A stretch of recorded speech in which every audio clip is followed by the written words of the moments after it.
Hi friends, welcome back to my channel. இன்றைக்கி வீடியோவில் உருளைக்கிழங்கு வச்சு நல்ல காரசாரமாக பூண்டுடைய கமகம வாசத்தோட பூண்டு உருளைக்கிழங்கு மசாலா வறுவல் எப்படி செய்யுதுன்னு பார்க்கலாம். சாம்பார் சாதம், தயிர் சாதத்துக்கெலாம் வச்சு சாப்பிட்டீங்க அப்படின்னா ரொம்ப டேஸ்ட் அட்டகாசமாக இருக்கும்.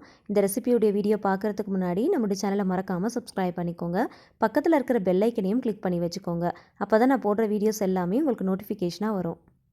இந்த ரெசிபி செய்யறதுக்கு 2 பெரிய உருளைக்கிழங்கு தான் நான் எடுத்துருக்கிறேன். சின்ன சின்ன உருளைக்கிழங்கு எடுக்கிறத விட இந்த மாதிரி பெரிய உருளைக்கிழங்காக எடுத்துக்கோங்க. மாவு உருளைக்கிழங்கு வாங்காதீங்க, அது ரொம்ப இனிப்பாக இருக்கிற மாதிரி இருக்கும். மண் உருளைக்கிழங்கு பார்த்து வாங்கிக்கோங்க. அந்த மாதிரி இருக்கும்போது செய்யும் போது நல்ல காரசாரமாக நல்ல டேஸ்ட்டாக இருக்கும். இனிப்பாக இருந்துச்சு, மாவாக இருந்துச்சு அப்படின்னா அந்தளவுக்கு டேஸ்ட்டாக இருக்காது. உருளைக்கிழங்க ப்ரெஷர் குக்கரில் போட்டு வேக வைக்கிறத விட இந்த மாதிரி 4 பக்கமும் லைட்டாக கீரல் மாதிரி போட்டுட்டு இட்லி பாத்திரத்தில் வச்சு வேக வச்சிங்க அப்படின்னா 10லேருந்து 15 நிமிஷத்துக்குள்ளே ரொம்ப ஈஸியாக வெந்துடும். இந்த மாதிரி கீரல் போடுறதுனால உரிக்கும் போதும் ரொம்ப ஈஸியாக இருக்கும். ஒரு கத்தியை வச்சு இந்த மாதிரி குத்தி செக் பண்ணி பாருங்கள். உள்ளே இறங்குச்சு அப்படின்னா உருளைக்கிழங்கு வெந்திருக்குன்னு அர்த்தம். ஸோ இந்தளவுக்கு வெந்திருந்தாலே போதும். இப்போ இதை வெளியில் எடுத்து நல்லா ஆற வச்சுட்டு தோல் உரிச்சிடலாம். கீரல் போட்டு வேக வச்சுருக்கிறதுனால தோல் உரிக்கிறதுக்கு ரொம்ப ஈஸியாக இருக்கும். உருளைக்கிழங்க ரொம்ப வேக வச்சிடாதீங்க. ரொம்ப வேக வச்சிட்டோம் அப்படின்னா மசியல் மாதிரி ஆகிடும். கரெக்டாக ஒரு 75% வேக வச்சு எடுத்துக்கோங்க. கட் பண்ணும் போது கொஞ்சம் நறுக்குன்னு இருக்கிற மாதிரி இருக்கணும். அப்போ தான் வறுவல் செய்யும் போது உடையாமல் குழையாமல் இருக்கும். உருளைக்கிழங்க தோல் உரிச்சதுக்கப்புறமா நான் கட் பண்ணுற மாதிரி கொஞ்சம் பெரிய பெரிய பீசஸாக கட் பண்ணிக்கோங்க. நீங்கள் கீரல் போட்டு வேக வைக்கிறதுனால தோல் உரிக்கிறதுக்கும் ஈஸியாக இருக்கும், கட் பண்ணுறதுக்கும் ஈஸியாக இருக்கும். இந்த ரெசிபிக்கு ரொம்ப பொடியாகவும் கட் பண்ணக்கூடாது, ரொம்ப பெருசாகவும் கட் பண்ணக்கூடாது. கொஞ்சம் மீடியம் ஷேப்பில் இருக்கிற மாதிரி கட் பண்ணிக்கோங்க. நான் கட் பண்ணுறத பாருங்கள். இதே போல் நீங்களும் கட் பண்ணி எடுத்துக்கோங்க. வறுவல் செய்கிறதுக்கு நல்லாயிருக்கும். 2 உருளைக்கிழங்கையும் கட் பண்ணிவிட்டு தனியாக பிளேட்டில் எடுத்து வச்சிடலாம்.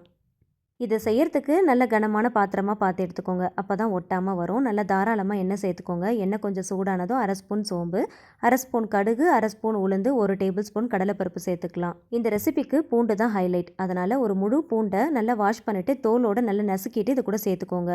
இந்த எண்ணெயில் பூண்டு நல்லா வறுபடணும். நல்ல கிறிஸ்பியாக நல்ல கோல்டன் கலரில் வர அளவுக்கு நல்லா வறுத்து எடுத்துக்கோங்க. இது கூட ஒரு 1/4 ஸ்பூன் அளவுக்கு பெருங்காயத்தூள் சேர்த்துக்கலாம். ஒரு 10 போல் சின்ன வெங்காயத்தை பொடியாக நறுக்கிட்டு சேர்த்துக்கலாம். காரத்துக்கு ஏற்றா போல் பச்சை மிளகாயும் நறுக்கிட்டு சேர்த்துக்கோங்க. கொஞ்சம் போல் கருவேப்பிலை கொத்தும் சேர்த்துக்கலாம். தேவையான அளவுக்கு கல்லுப்பு சேர்த்துக்கோங்க. சேர்த்துட்டு நல்லா வதக்கி விடுங்க. நம்ம சேர்த்துருக்கிற வெங்காயம், பூண்டு, கருவேப்பிலை இது எல்லாமே நல்லா கிறிஸ்பியாக நல்லா செவந்து வர அளவுக்கு நல்லா வறுத்துக்கோங்க. பூண்டை எண்ணெயில் வறுக்கும் போது ரொம்ப அதிக நேரம் வறுத்துட்டோம் அப்படின்னா கரிஞ்சு போன மாதிரி ஆகிடும். நல்லா செவந்து நல்லா கிறிஸ்பி ஆகிற அளவுக்கு வறுத்தா போதும். இந்த ரெசிபிக்கு ஹைலைட்டே அதுதான். வறுக்கும் போது நல்லா கமகமன்னு வாசனை வரும்.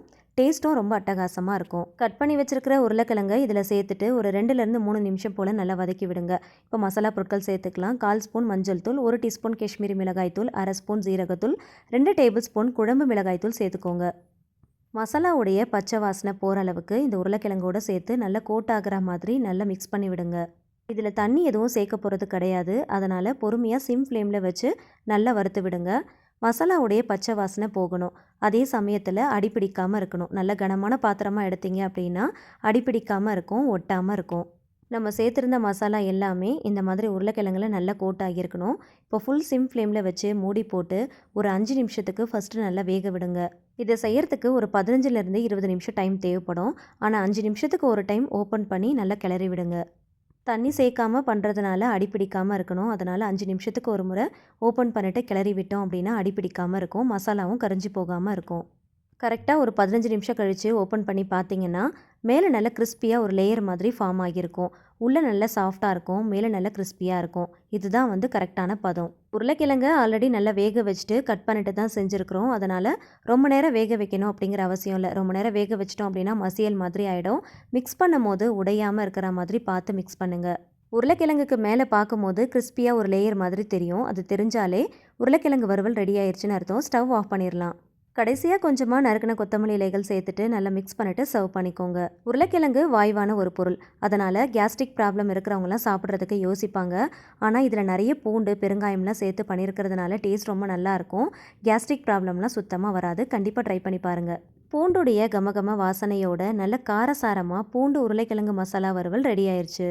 கண்டிப்பாக உருளைக்கிழங்கு வச்சு இந்த ரெசிபியை ஒரு தடவை ட்ரை பண்ணி பாருங்கள். சாம்பார் சாதம், தயிர் சாதம் எல்லாத்துக்குமே ரொம்ப நல்லாயிருக்கும். நான் போடுற என்னுடைய ரெசிபி எல்லாமே உங்களுக்கு பிடிச்சிருந்துச்சுன்னா மறக்காமல் என்னுடைய ரெசிபிக்கு ஒரு லைக் கொடுங்க. உங்களோட ஃப்ரெண்ட்ஸ் அண்ட் ஃபேமிலிஸ் கூடயும் ஷேர் பண்ணிக்கோங்க. கண்டிப்பாக ட்ரை பண்ணி பார்த்துட்டு டேஸ்ட் எப்படி இருந்துச்சுன்னு மறக்காமல் கமெண்ட்டில் ஷேர் பண்ணுங்கள். எனக்கு சப்போர்ட் பண்ணணும்னு நினைக்கிறவங்க சேனலை மறக்காமல் சப்ஸ்கிரைப் பண்ணி வச்சுக்கோங்க. கூடவே இருக்கிற பெல் ஐக்கனையும் கிளிக் பண்ணிக்கோங்க. தேங்க்ஸ் ஃபார் வாட்சிங்.